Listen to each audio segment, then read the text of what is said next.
My wife made it seem like her sister cut off their family over petty drama, but now I've found out the real reason, and I'm rethinking having a child with her because of what I just learned about her dad. My wife Jessica, 32F, and I, 30M, have been married for 2 years and are trying for a baby. Jessica has an older sister, Mary, that she isn't close to.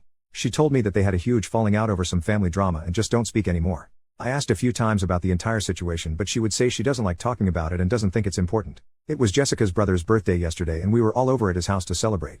Mary made an appearance and there was a lot of drama. Long story short, she called Jessica and her brothers out for still associating with their dad when they know that he is a child toucher. No one was paying her any mind and I was really confused on what the hell was going on. When Mary left and Jessica and I went home, I asked Jessica what the hell happened. She said that when they were kids, Mary used to claim that their dad used to touch her. I asked if it's true and Jessica was stuttering a lot. She said she knows her dad used to do bad things but that Mary cut them all off when she turned 18 and moved out.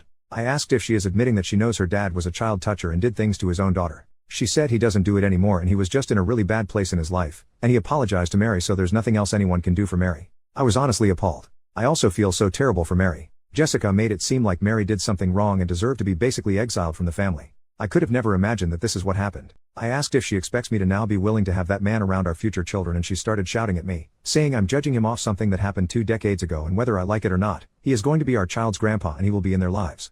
I said if she insists on it, I think we need to hold off on having kids and have serious conversations about it. She's extremely angry at me but I don't know how I could better react, to be honest.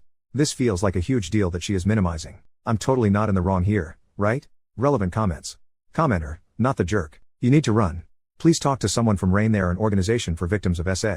This is not something minor like occasionally being crabby with your kids on the mornings you have a migraine. This is a crime. I know a victim of child SA and many years later and thousands of dollars in therapy, this woman is still hurting. You need to get out now. OP, I wish I could accurately describe how Mary looked and sounded when she was going off on her siblings that day. It actually sent shivers down my spine. She looked so angry but so defeated at the same time. All while they were looking at her like she was crazy. I still can't wrap my head around it. I want to reach out to her and check if she's alright but I don't know how appropriate that will be. Commenter number 2, someone who has glossed over child SA-ing. Would she want to leave a future child of yours with grandpa for the night? That's chilling.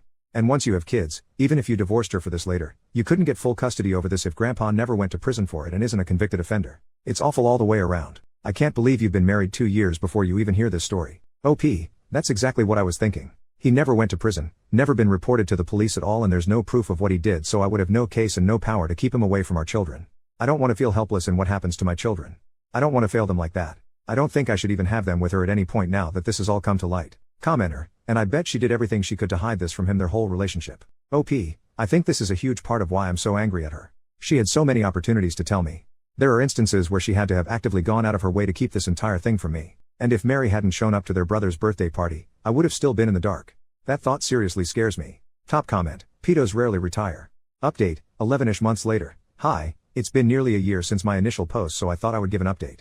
Well, a few days after my original post, I sat Jessica down and told her how I was feeling.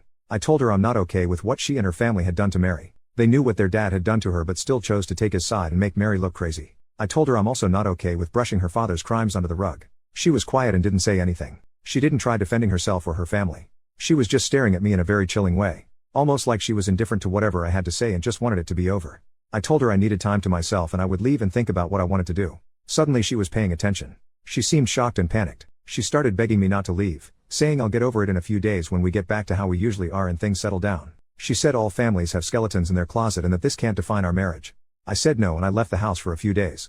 I ignored all her calls and those of her family. I reached out to Mary on Facebook. I wrote her a lengthy message about how I had no idea all she had been through, and that I'm so sorry for how her family treated her. I told her to reach out to me if she ever needs anything. She got back to me and asked if we can meet for coffee. We met up the day after. At first it was small talk, then she asked if I would be okay if she told me her version of events. I said of course I would, and she spoke to me about it. Everything her dad did and how her family treated her after she told them. I felt physically sick. She even told me stories about how Jessica told her friends that Mary has a mental condition that causes hallucinations, and that just in case Mary starts rumors about their family, that's why. A lot of people still believe Mary has a mental condition because of Jessica. I knew after that talk that I had to end things with Jessica. I went over to our house and told her I want a divorce. I told her I cannot stand the thought of being her husband and a part of their disgusting family. All she did was cry and ask, all this for her? I knew then that she hadn't changed. She was still the same person that did all of those things to Mary, and she was still doing them. We're still not officially divorced but we haven't been together since, and we are going through the process. It's just taking longer than I thought to get it finalized. Mary and I became friends. I invited her to a birthday dinner my family were hosting for me, and she hit it off with my cousin. He seems crazy about her, and she seems really happy with him too. He keeps asking me if it would be too early to propose and I have to tell him to not scare her away lol. But they have a really wholesome relationship and I'm really happy for them. As for me, I'm just surviving. Divorces are tough, but I know I made the right choice. Thank you to everyone that responded and gave me advice. I really appreciate it.